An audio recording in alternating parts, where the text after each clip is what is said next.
No, you can have it.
Yeah.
So Sangye Chodron also just one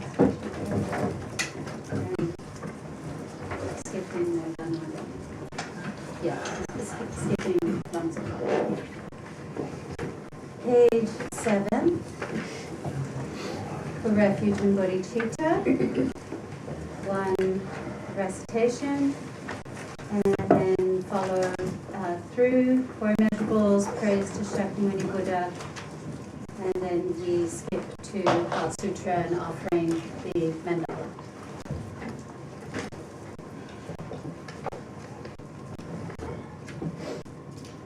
In the Buddha's Dharma and Sangha, until enlightened I seek refuge, through merit from giving and the rest, to aid all may I become Buddha. May all sentient beings have happiness and its causes. May all sentient beings be free from suffering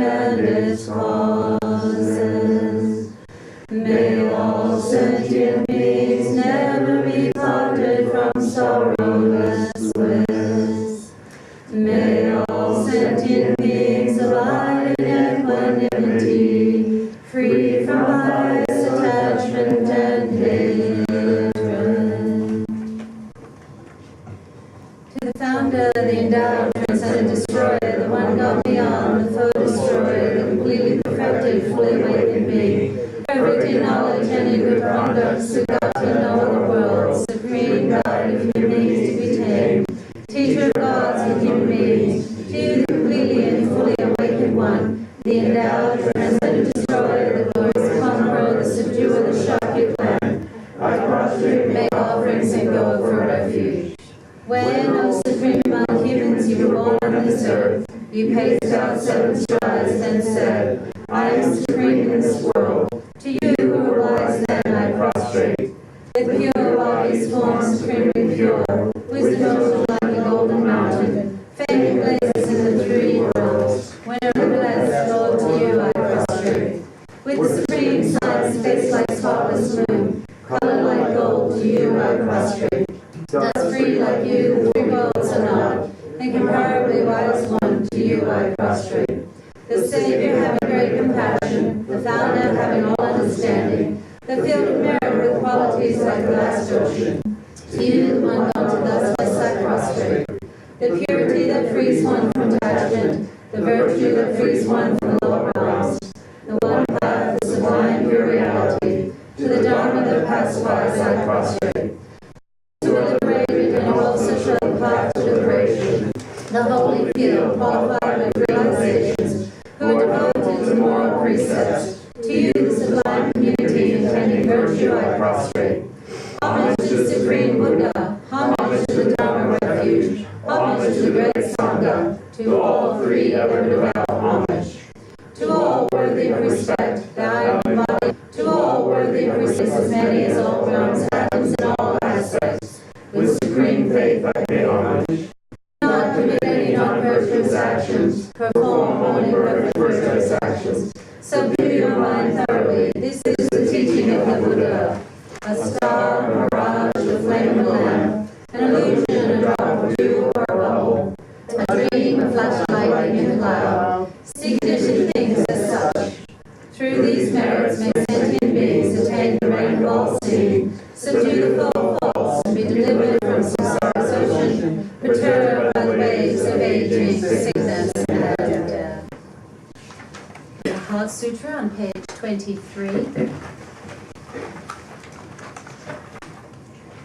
Homage to the exalted 3 jewels. Thus have I heard at one time, the Blessed One was dwelling in Rajagriha on Volta Mountain, together with a great assembly of monks and a great assembly of bodhisattvas.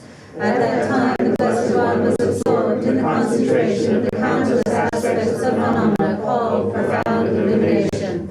At that very time, the superior Avalokiteshvara, the bodhisattva, the great being, was looking perfectly at the practice of profound perfection of wisdom, perfectly looking at the emptiness of inherent existence of 5 aggregates also. Then, through the power of the Buddha, the Venerable Shariputra said to the superior Avalokiteshvara, the bodhisattva, the great being, how should a child of the lineage train who wishes to engage in the practice of profound perfection of wisdom? Thus he spoke, and the superior Avalokiteshvara, the bodhisattva, the great being, replied to the Venerable Shariputra as follows. Shariputra, whatever son or daughter of the lineage wishes to engage in the practice of the profound perfection of wisdom should look perfectly like this. Subsequently, looking perfectly and correctly at the emptiness of inherent existence of the 5 aggregates also. Form is empty, emptiness is form. Emptiness is not other than form, form is not other than emptiness. In the same way, feeling, discrimination, composition, factors, and consciousness are empty.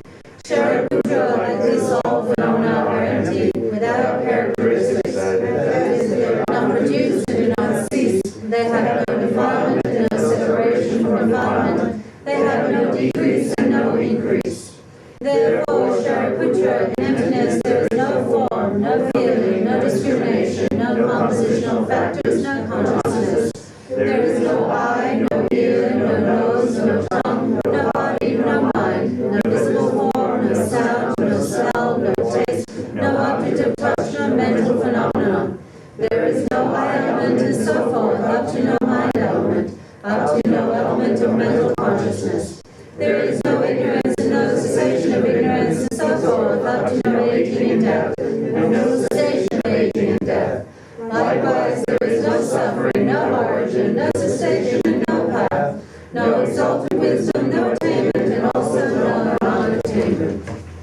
Therefore, Shariputra, because there is no attainment, bodhisattvas rely on and abide in the perfection of wisdom. And because their minds have no obstructions, they have no fear. Passing utterly beyond error, they attain the final state beyond sorrow. All the Buddhas who reside in the three times, relying upon the perfection of wisdom, become manifest and complete Buddhas in the state of unsurpassed, perfect, and complete enlightenment. Therefore, the mantra of the perfection of wisdom, the mantra of great knowledge, the unsurpassed mantra, the equal to the unequal mantra, the mantra that thoroughly pacifies all suffering, since it is not false, should be known as the truth. The mantra of the perfection of wisdom is proclaimed. Teata gate gate pada gate pada sangate bodhi soha. Shariputra, the smile bodhisattva, the great being, should train in the profound perfection of wisdom. Then the Blessed One arose from their concentration and said to the Superior Avalokiteshvara, the Bodhisattva, the great being, well said, O child of the lineage, so it is. The profound perfection of wisdom should be practiced exactly as you have taught, and the Tathagatas will rejoice. When the Blessed One had said this, the Venerable Shariputra, the Superior Avalokiteshvara, the Bodhisattva, the great being, and the entire assembly, as well as holy beings, gods, humans, demigods, Gandharvas, and others, were filled with admiration and highly praised what had been spoken by the Blessed One. In the holy supreme abode of the Dakinis, possessed of clairvoyance and miraculous power, unwaveringly caring for practitioners as your children, homage to the host of the three places Dakinis, Akasavata, Sharasamaya.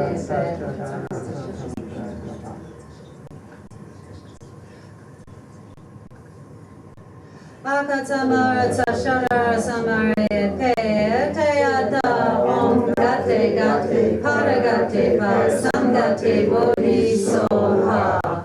Through the power of truth of the exalted three jewel speech, may all decided negativity such as the four Mars be cut. May they become non-existent. May they be pacified.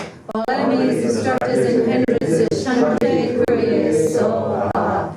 The 80,000 types of obstructors pacified, free from adverse harmful conditions, may all be conducive and perfect auspiciousness, bring happiness and well-being here, right now.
suci dagi chunye kepe sonamki drola pechi samye drola sho.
provide the food, clothing, shelter, medicine, and everything else we have that we need to stay alive. And who are also kind in that they provide the basis for our generating bodhicitta, without which there's no way for us to become fully awakened.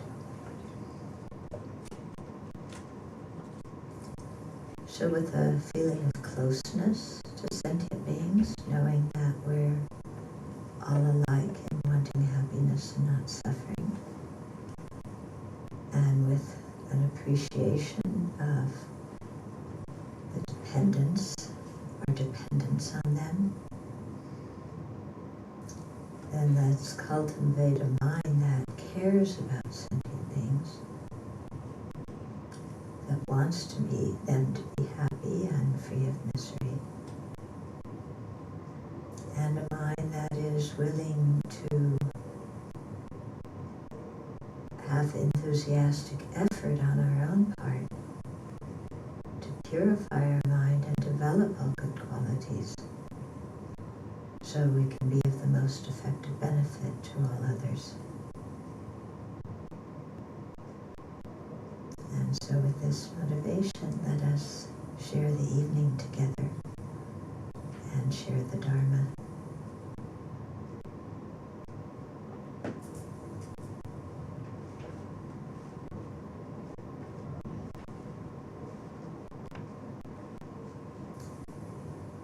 Slowly open your eyes, come out of your meditation.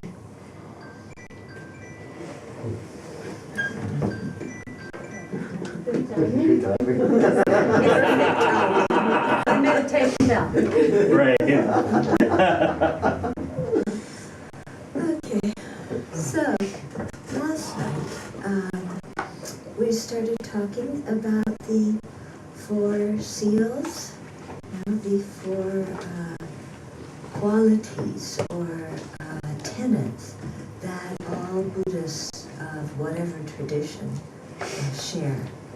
Okay, so the first one was that all conditioned phenomena are impermanent. The second, all polluted phenomena are unsatisfactory by nature, or dukkha by nature. The third is that all phenomena are empty and selfless. And fourth is that nirvana is bliss. Okay, or nirvana is peace, actually, is the fourth one. Bliss was Yeah. So, last night we stayed on the first one, about all conditioned phenomena being transient. We talked about gross impermanence, the fact that we can see things with our senses that end. And then we talked about subtle impermanence, the fact that things have to be changing moment by moment, so that the gross impermanence can occur. And that the subtle impermanence we only realize either through developing very strong concentration and mindfulness, and also by using inference, that things are, conditioned things are impermanent because they are a product of causes. And so we talked a lot about being a product of causes and what that means, and the difference between being impermanent or permanent and eternal. So we talked about all of that last night, remember? Okay, so today we'll go on to talk about the next one, that all polluted phenomena are unsatisfactory or dukkha by nature. Okay, so when we talked about the first one, that conditioned things are impermanent, there we were just talking about conditioned things, things that arise due to causes and conditions and that produce results. In the second one, we're narrowing down those conditioned things to polluted factors. Okay, so what does polluted mean? Sometimes it's translated as contaminated, but polluted, I don't know, nowadays I think polluted gives you more of a, gives me more of a feeling. Does it give you more of a feeling of like, bleh? Yeah. Contaminated, I think of nuclear contamination. But, you know, polluted is like, bleh. So what it means is that things are polluted by ignorance and or the latencies of ignorance. Okay, meaning that ignorance and its latencies act as the conditioning forces for things. Okay, so in particular, ignorance acts as a conditioning force that leads to the development of afflictions such as attachment, confusion, anger, spite, belligerence, laziness, jealousy, arrogance, pretension, deception. Shall I go on? You know, all these traits that we have in ourselves, don't we? Yeah. So all of these stem or are rooted from a basic kind of ignorance. Okay, so they're polluted by ignorance. Here, ignorance doesn't mean just not knowing, okay? And it doesn't mean, I don't know this audience too well, shall I go for it? Yeah, go for it. It doesn't mean voting Republican.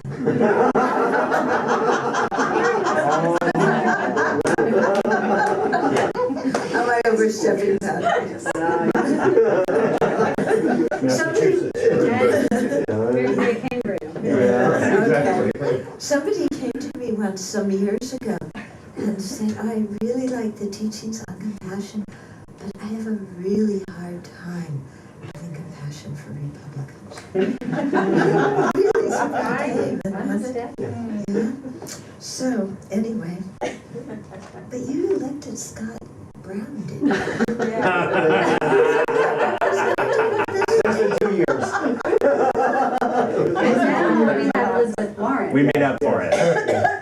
Elizabeth Warren did, Oh, yeah. because Scott Brown was like an interim election Uh-huh. when Ted Kennedy passed away. Yeah, But now we have Elizabeth Warren yeah, instead of Scott Brown. okay. But she's better, isn't she? Oh. She's amazing. It's 180 degrees. Okay, Yeah. okay. So, what was I? Ignorance.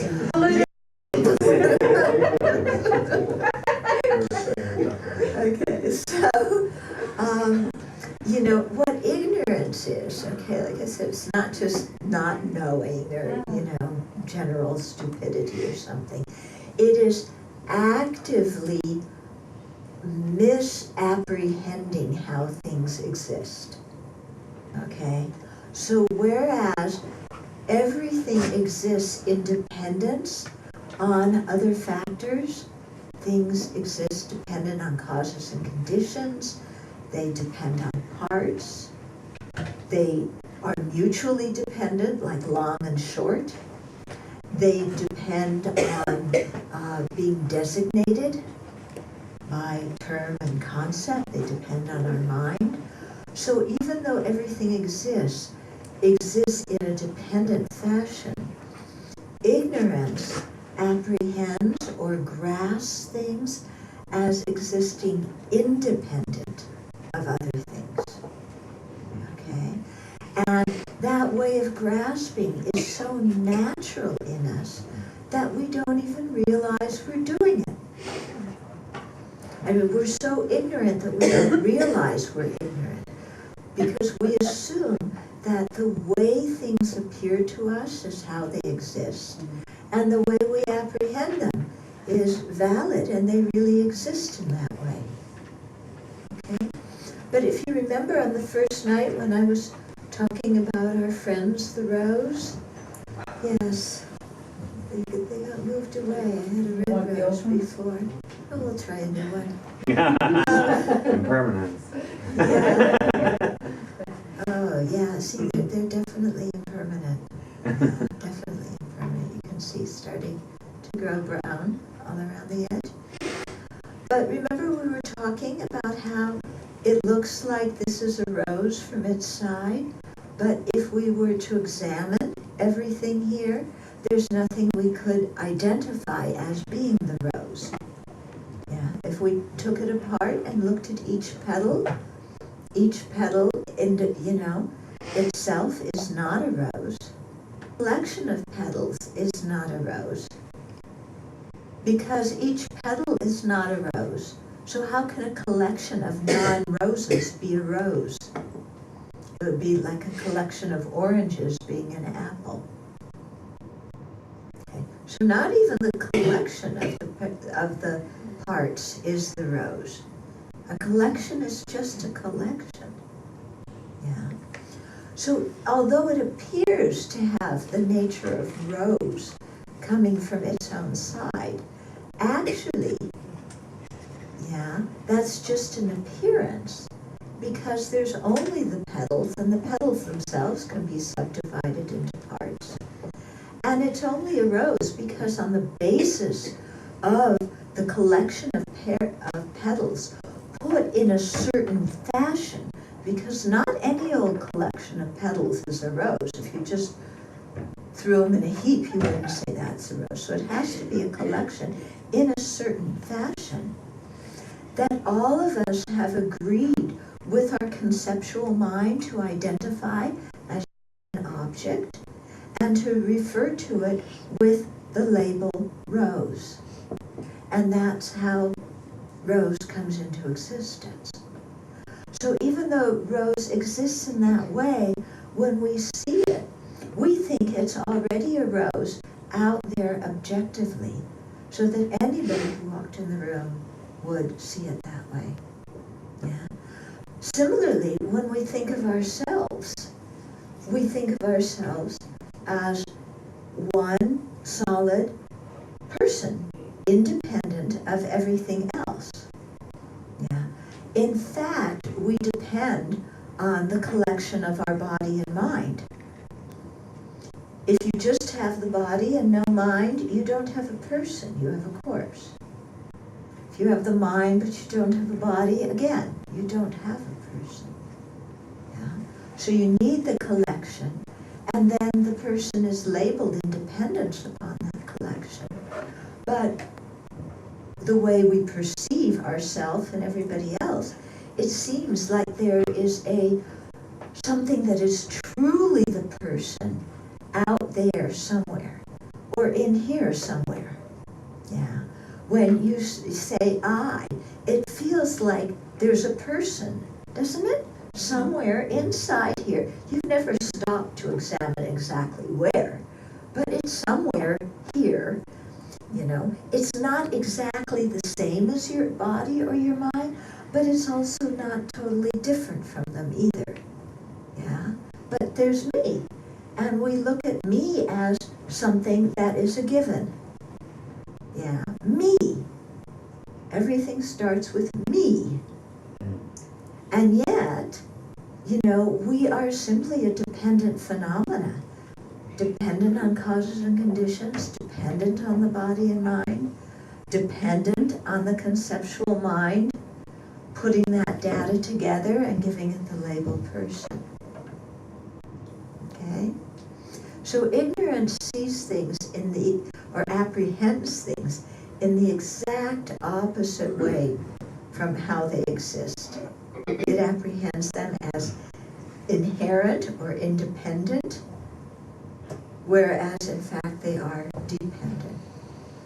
Okay? So this kind of ignorance is the chief polluting factors. And from it, especially when the ignorance is applied to me, the I, yeah, then attachment comes because I have to be happy. I want to be happy. And anger and hatred comes when something interferes with our happiness and our pleasure. Okay? Jealousy comes when other people have better than us. Pride comes when we think we have better than them, you know?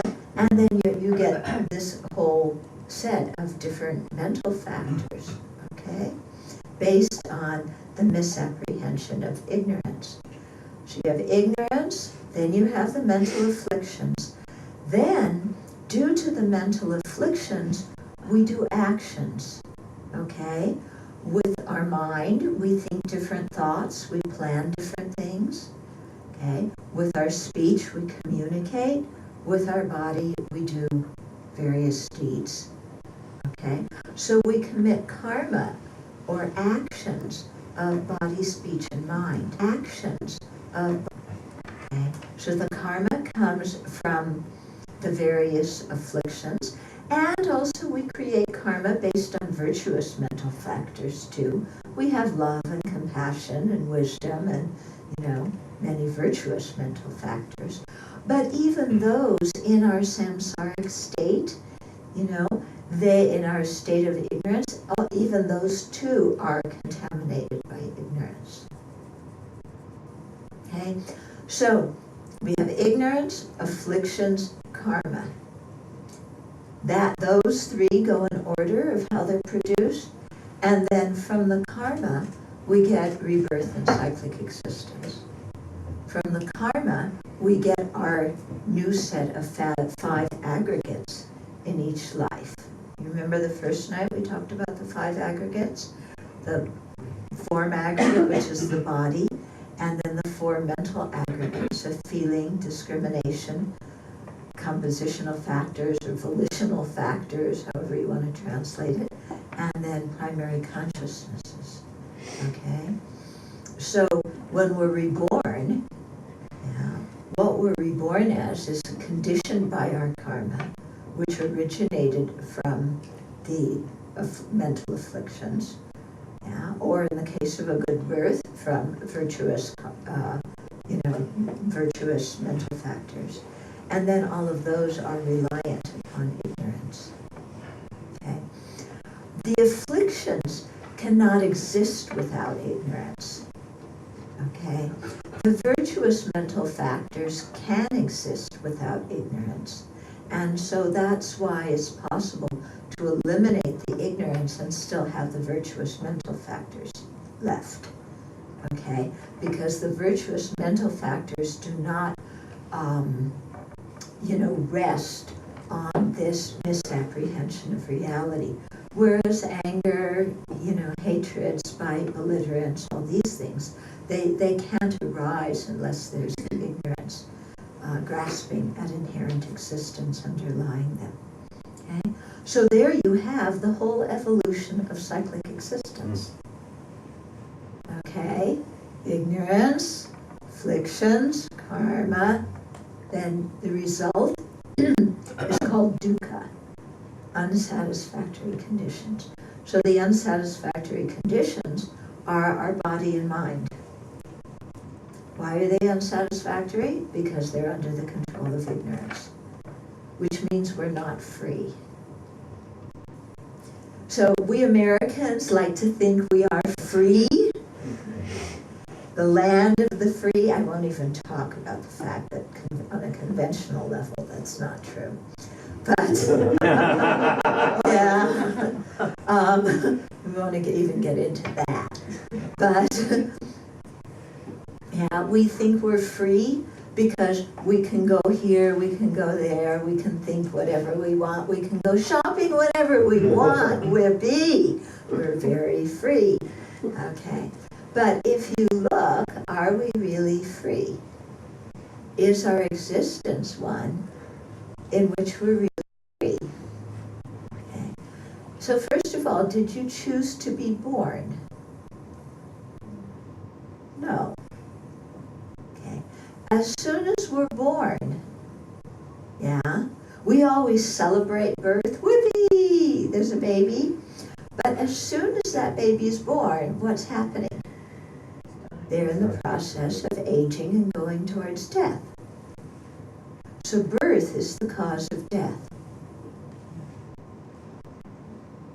We usually think birth is happiness, then there's something in between, and then some external factor comes in and causes the misery of death. But actually, we wouldn't have death if we didn't have birth.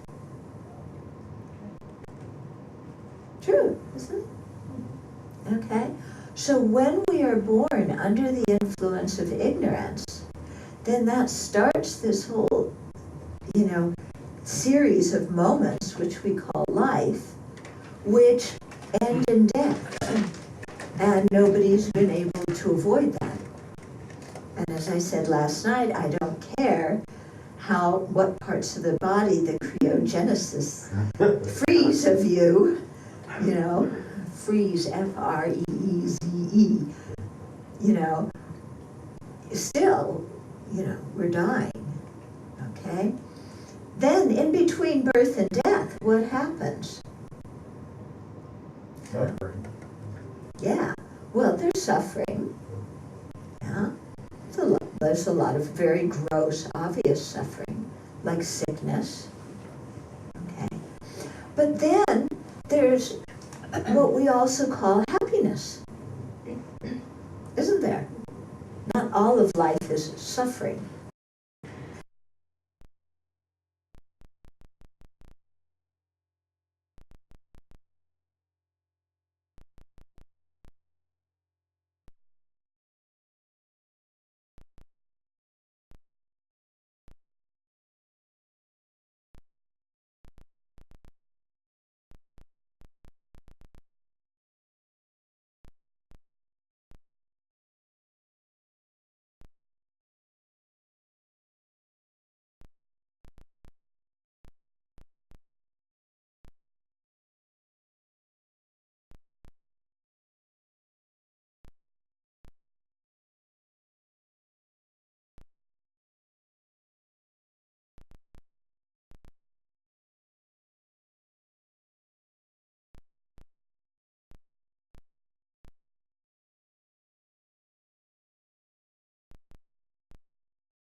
that's a little bit unnerving because we feel, wait, no, you know. Well, yes, I am dependent on causes and conditions, but I exist independent of causes and conditions. I am here, definitely. Yeah, I don't exist just because the causes for me exist. I exist, period. Okay? So we realize that that kind of person that we're conceiving of, an independent person, that person totally doesn't exist. But a person that exists by being merely labeled does exist. But when you look for what that person is, you can't find anything that you can draw a line around. Okay?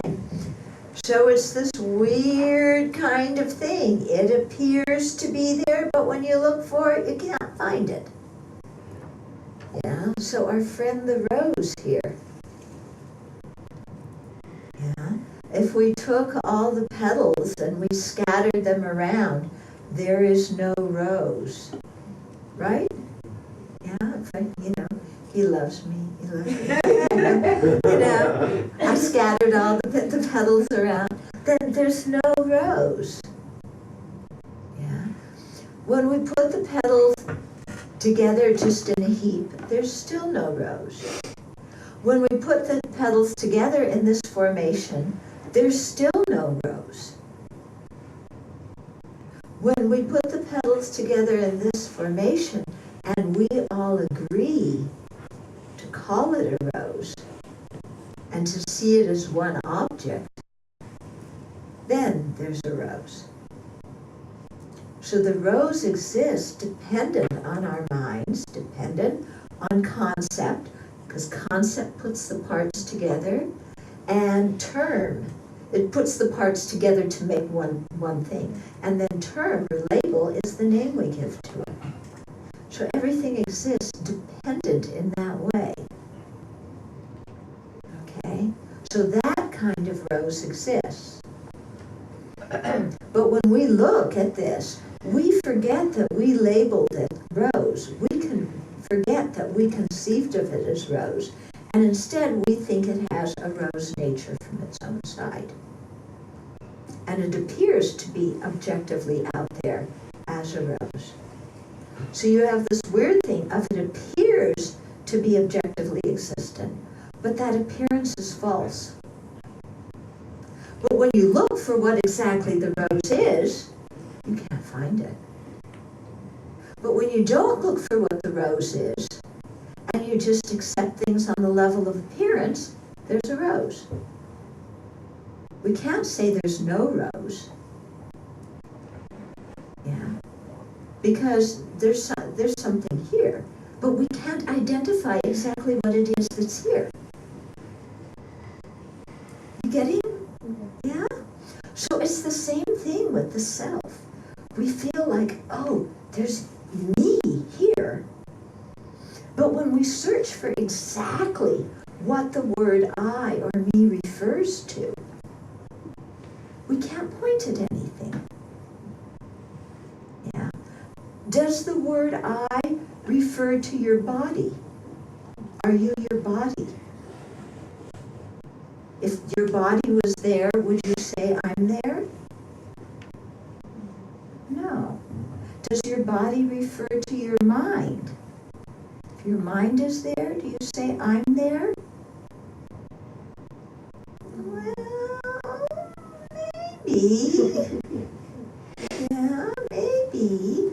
But then, which consciousness would be you? Is your eye, your visual consciousness you? Or your auditory consciousness you? No. Well, maybe the mental consciousness. I think, therefore I am. Yeah? That's what he came up with. I think, therefore I am. But look at that one closer. Which thought is you? Yeah. Which thought is you? I think, therefore I am. So which thought is you. Yeah. You can't say, I'm my thoughts. There's so many of them, and none of them are my identity. So you search, how does the I really exist? And you can't find anything that you can really identify as being the self, as being the, referent of the word I. So in that way we say the I is empty of inherent existence. Okay. But remember I said it still exists because it's conceived and labeled. But when we look for it, we can't find it. So we know we exist. We say, I walk, I talk. We're all sitting in this room, right? Yeah, we exist. But when we search for exactly who each one of us is, we can't grab onto something. Yeah? Okay? So things appear, but they are empty of true existence. They exist nominally, but they don't have their own objective essence. Okay? So that's the one of the third seal. Okay? So the thing is that the wisdom that realizes emptiness and selflessness, that wisdom is what counteracts the ignorance. Because ignorance apprehends inherent existence or independent existence. Wisdom apprehends the lack of independent or inherent existence. So what this wisdom apprehends is the exact opposite of what wisdom apprehends. And this wisdom is supported by reasoning, and it can be, known directly through meditative experience. Yeah. So because this wisdom perceives the opposite of what ignorance holds, the wisdom can overpower the ignorance. Okay? When the ignorance is overpowered, then the afflictions can no longer arise. Okay? When the afflictions no longer arise, we no longer create karma that produces rebirth and cyclic existence. When we are no longer have that karma, then we no longer have the rebirth and cyclic existence. When there's no rebirth, then there's death. There's no death. Yeah. So that's why nirvana is sometimes called the deathless. Yeah. It doesn't mean you live forever. It means you're never born with a polluted body to start with. Yeah. Because if the deathless meant that we live forever, that means we're living with this polluted body that gets old and sick and dies forever. Do you want to do that? No. So the deathless means we've stopped the death we've stopped the birth into cyclic existence. When there's no birth, there's no death. Remember I was saying that birth is the cause of death. Okay, so the deathless nirvana. Okay? Peace is also a synonym for nirvana. Because when there's no ignorance, then all these mental afflictions, all these disturbing emotions, these disturbing attitudes, they can no longer arise in the mind. Then the mind is totally peaceful. Okay. Sometimes the idea of nirvana is a little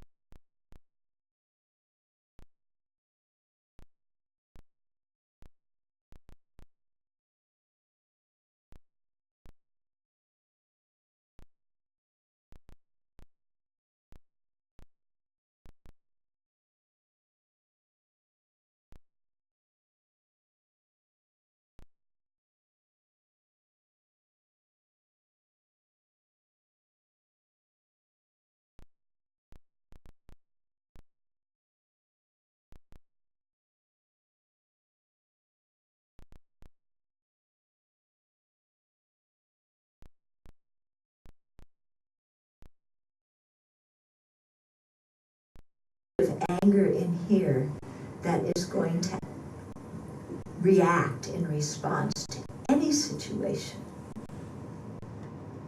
Okay? So the mind's totally peaceful. Totally peaceful. No, free from anger. Yeah. Or what would it be like to be totally free from attachment and craving and clinging? So again, no matter what incredibly beautiful object or person appeared before you, your mind said, that's nice, I can enjoy it, but come, go, go. It's okay. Come is okay, go is okay. Yeah, and it's not, come, I gotta hold you, don't let her leave. Just come, go, it's okay. I don't have to compete with anybody to be better.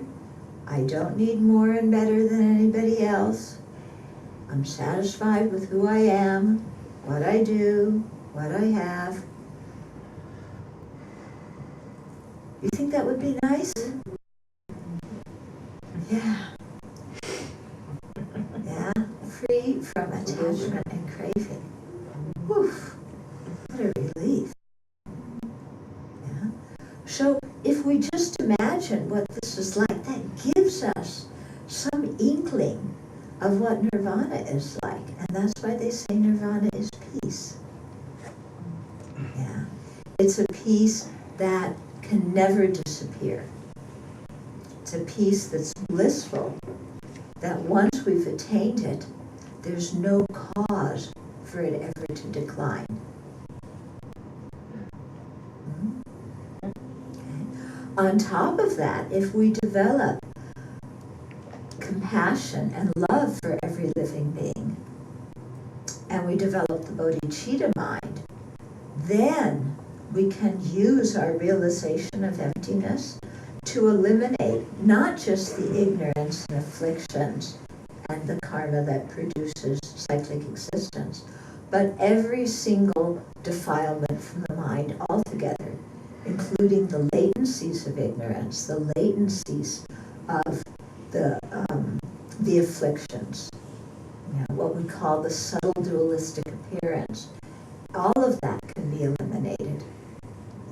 When our wisdom is supported by the force of bodhicitta and by a strong collection of merit that is, derived from practicing bodhicitta, then we can attain full awakening. Then we can manifest many bodies to be of great benefit to all living beings. Okay? That would be really nice, wouldn't it? Okay, so this is all something that is within our human potential. So we really need to, contemplate on these four seals, because they have very great meaning. And the four seals correlate with the Four Noble Truths. Okay, the first two seals, all conditioned things are impermanent, all polluted things are unsatisfactory by nature. That's talking about true dukkha and the true cause, or the true origin. Yeah, unsatisfactory conditions and their causes. Yeah. When we talk about all phenomena are empty and selfless, and nirvana is peace, then we're talking about the true cessation. Yeah, the cessation of the afflictions, cessation of dukkha, and the true paths, those wisdom consciousnesses that lead us to actualize the true cessations in our own mind stream. Okay, so there's a relationship between the four seals and the Four Noble Truths. And the last two of the Four Noble Truths, true cessations and true paths, that is the Dharma refuge. So when we say, I take refuge in the Dharma, that's what we're taking refuge in. True cessations and true paths. And His Holiness really emphasizes try and understand what true cessations are.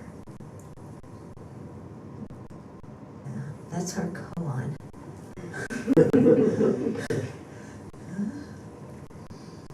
Okay. So, comments, questions? I have a question, and I can't get my head around it. How's this a situation, as in one person, I don't know, a problem that you have a really hard time solving? How's that empty? You get to know because there's feelings and there's feelings in two people, Mm-hmm. but how does a problem... How is the problem empty? Yeah. Because when we have a problem, that problem Yeah. is definitely made out of concrete. Okay? Yeah. So, you want to give me an example of a problem? A relationship that's going bad. Okay, relationship that's going bad. So we say, I have a problem. What did I do to deserve this? Right? Of course, when we're happy, we never say, what did I do to deserve this? But when what did I do?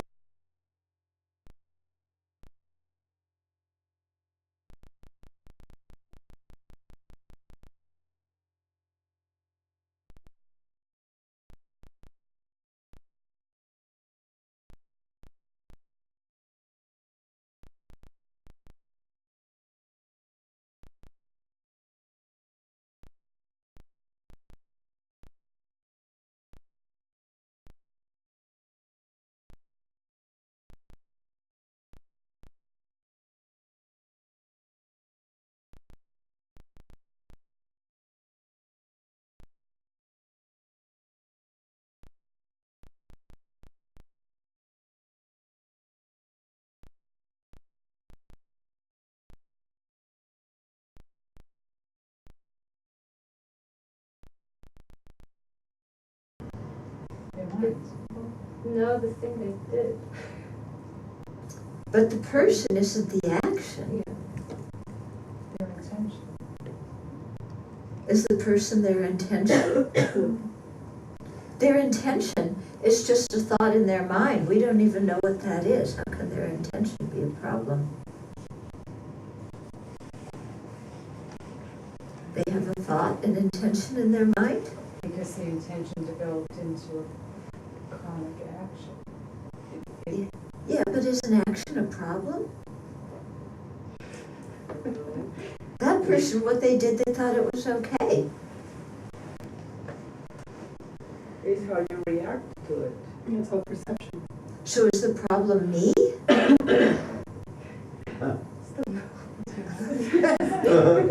Well, if the problem is me, what part of me? Is the problem my body? Is the problem my mind?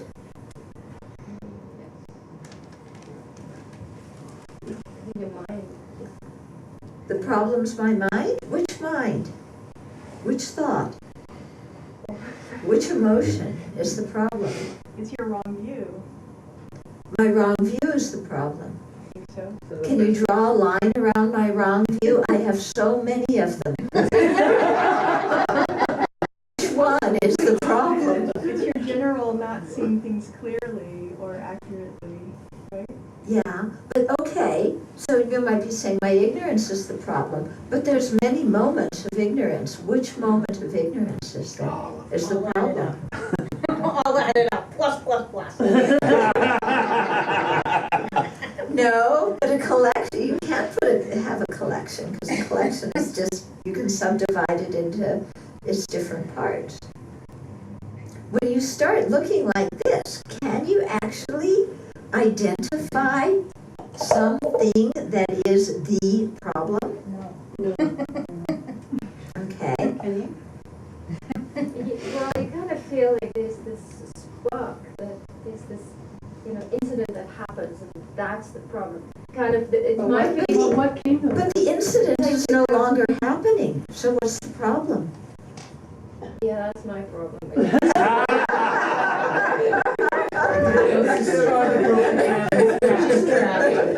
You know, the incident's not happening now, so if the incident's the problem, what problem is there?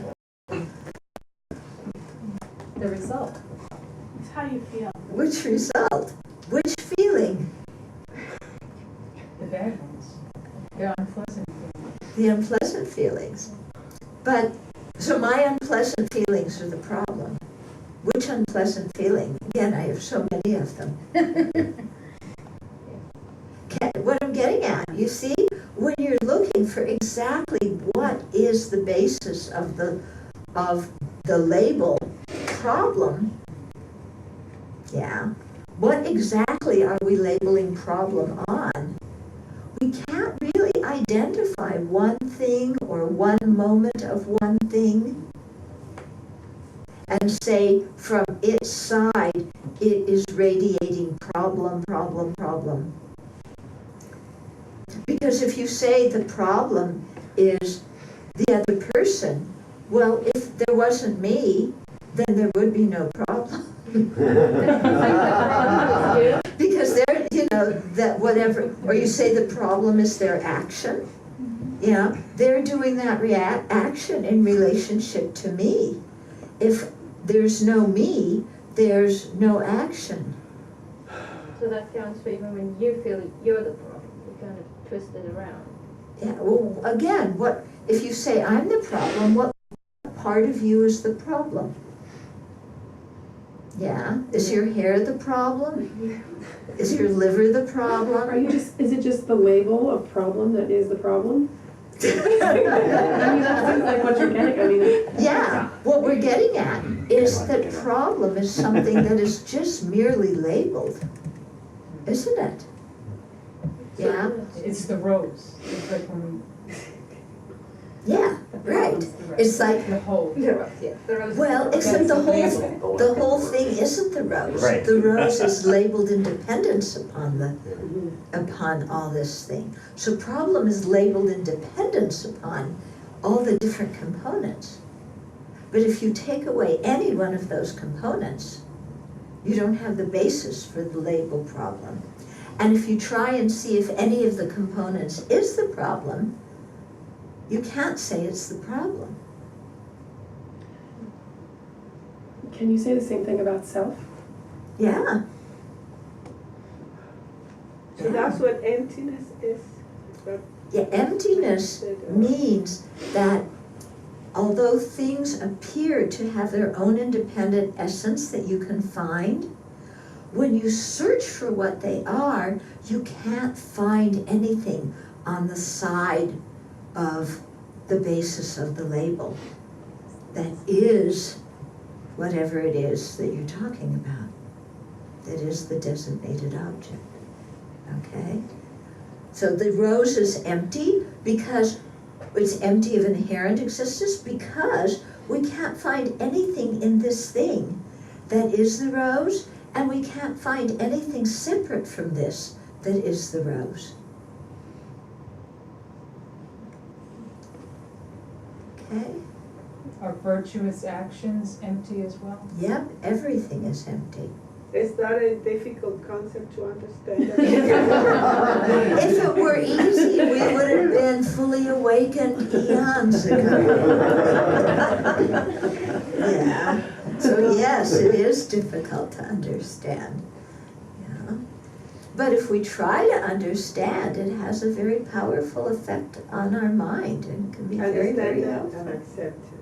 Hmm? Understand it and accept it. Yeah, you know, because then when you say, I have a problem, instead of going, I have a problem, and there's this feeling of this concrete thing that's like on top of you, smothering you, you go, what's the problem? What is the problem? Well, where? Where is the problem? Yeah. And you Start look, feeling it away and then it disappears. yeah.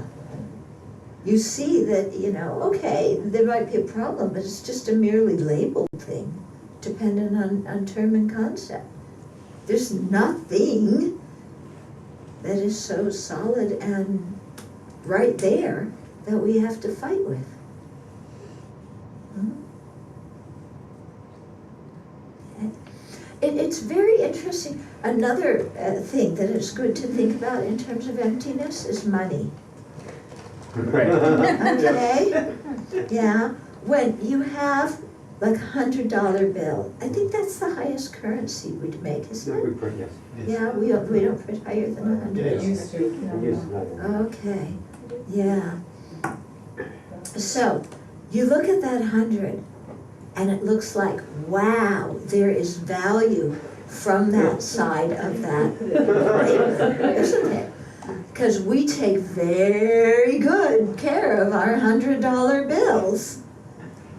Yeah, we don't leave them around, we don't step over them, we don't put our teacups on top of them. Yeah. Our Dharma books would show us the path to liberation. We'll put our teacups on top of them, we'll step over them, we'll leave them in a different place. Our money, never, never.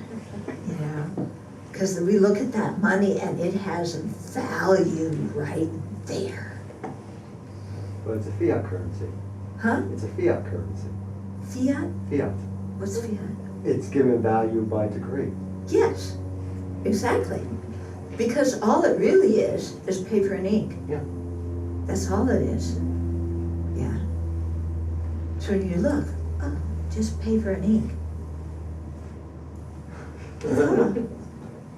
Oh, but I want lots of that paper and ink. You know, I want paper and ink in that form. You know, this is paper and ink too.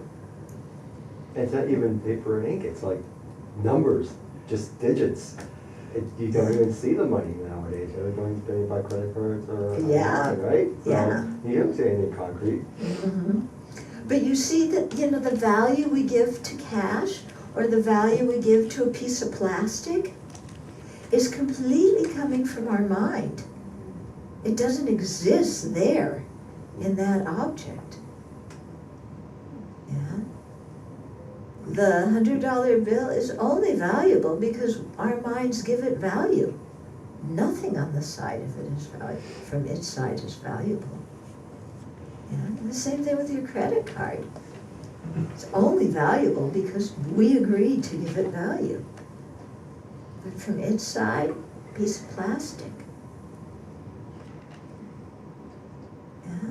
So that also is helpful to think about, to give us a feeling about how we impute, you know, something, and give it value and give it a name and make it into something. Totally coming from our mind. It's like manners, also merely imputed. Fashion, people are so fashion conscious. It's just totally made up by our mind. Yeah, one year we call this fashionable, the next year we call that fashionable. Okay, completely made up by the mind. Okay. All these sports games that we think are so important, you know, like what happens to a ball? You know? People get so revved up about what happens to a ball. Yeah, and where that ball is. And it's just like, huh? Huh? Why is, you know, why is where that ball is so important? It's a ball. It's a religion for some. It really is. You know? It's the meaning of life for some people. Yeah? But it's just a ball. Okay? So what I'm getting at is you see how things depend on our mind and the meaning and the term and so on that we impute on things. Yeah? That they don't have the meaning, you know, they aren't the object from their own side. They only become like that in relationship to our minds. Okay? Yeah.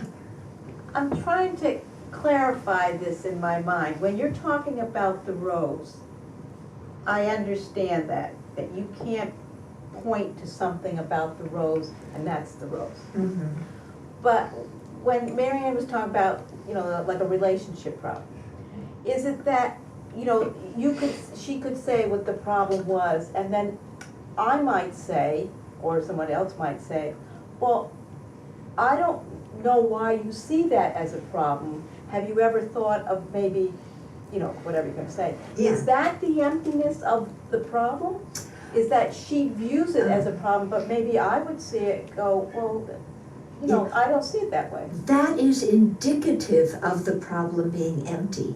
The fact Oh, that okay. two people can see it in two totally different ways, Okay, that indicates that from its own side, it's not a problem.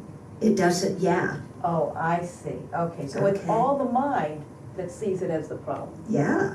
It's the Okay. mind Right, that puts okay. it together and gives it the label, Okay, okay? So the fact that two people can see the same situation very differently right, indicates that from its own side, there's no such thing as a problem. yeah. Okay, all right, Because also what she sees as a problem, I might see as fantastic, right, yeah? And you see it as neither. perhaps, Yeah. yeah, right. So then you can see that from its own side, it's not any of those things.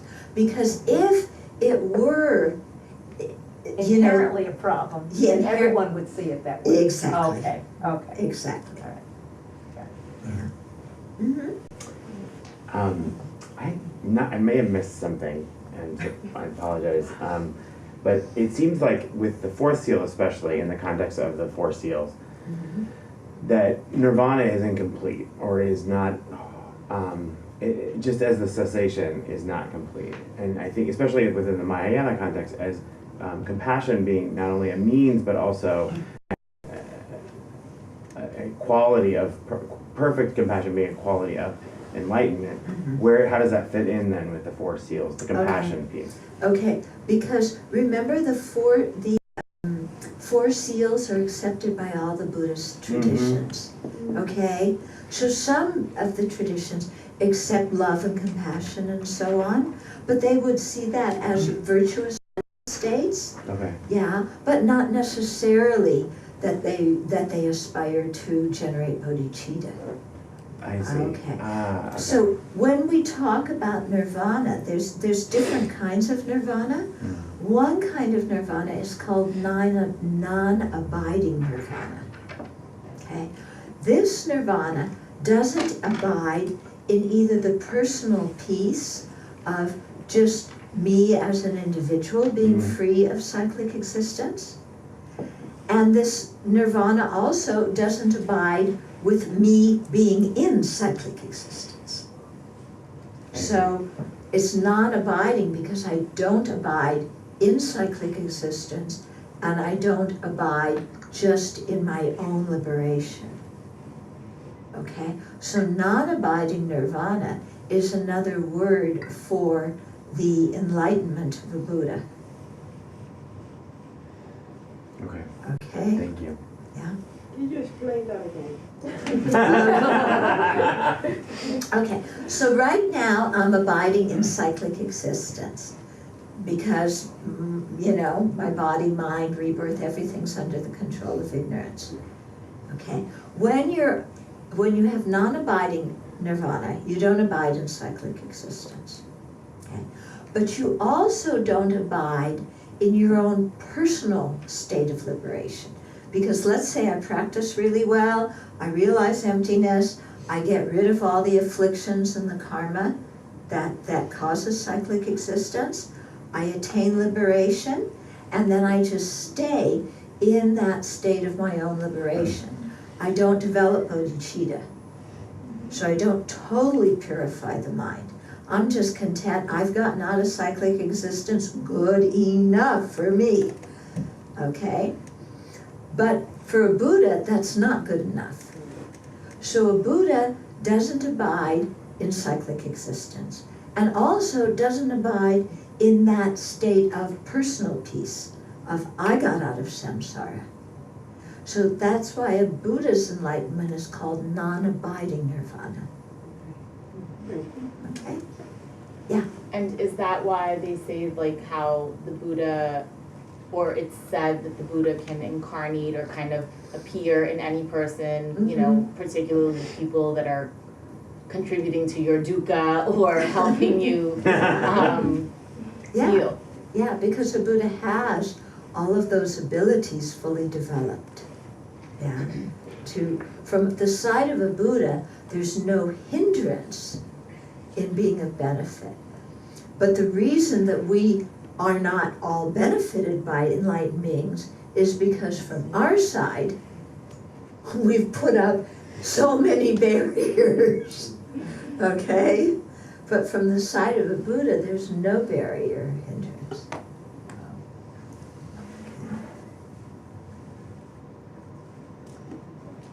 Okay, so let's sit and meditate for a few minutes. So think about what you heard, okay? Let's think about that. Maybe spend some time with these 4 seals and see how they fit into your practice.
And let's dedicate the merit.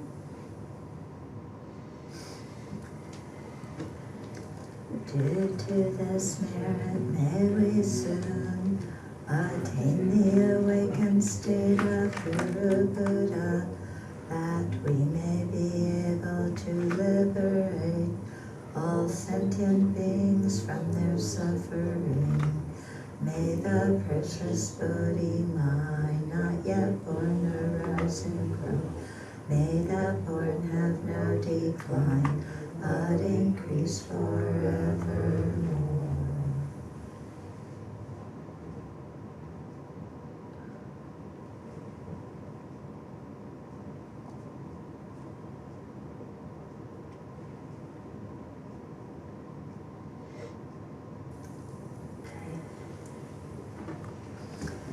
So I want to say it's been really delightful spending the last 5 days with you. I quite enjoyed being with you. You're really quite warm and receptive group, and asked very good questions.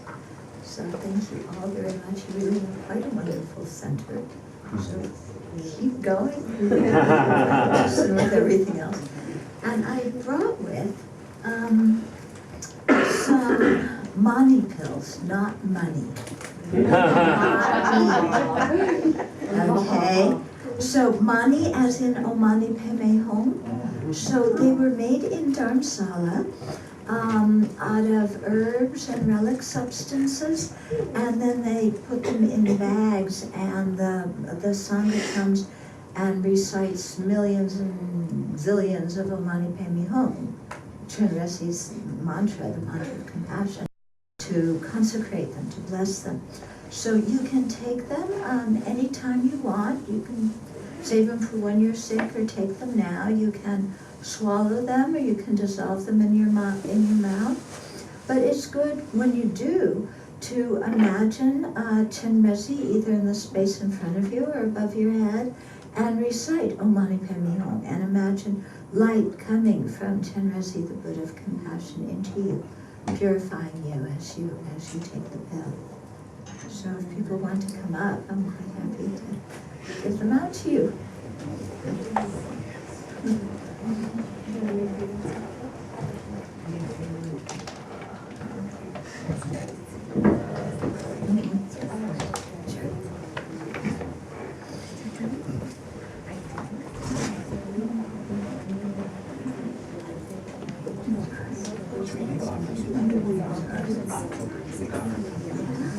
Nice to see you too.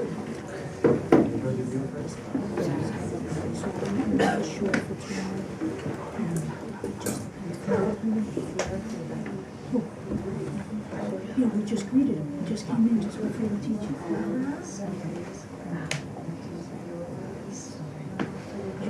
Sounds like you're suffering. So it's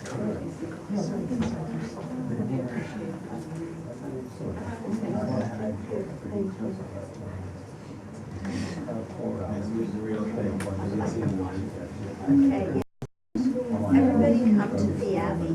I'm just going to turn on the video about the Abbey. Yeah. Walter. Oh, is it Ian? Yeah. Trevor is just asking.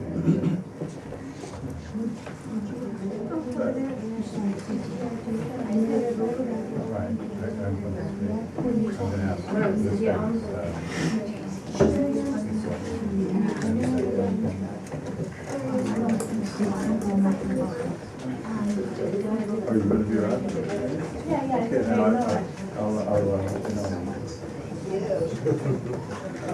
Kurukulla's there. Yeah, they'll be on the books. Yeah.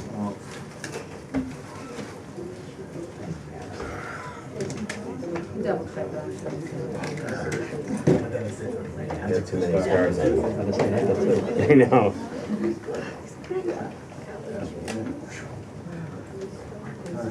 Oh, there's 2 little guys. Well, I gotta get some teeth.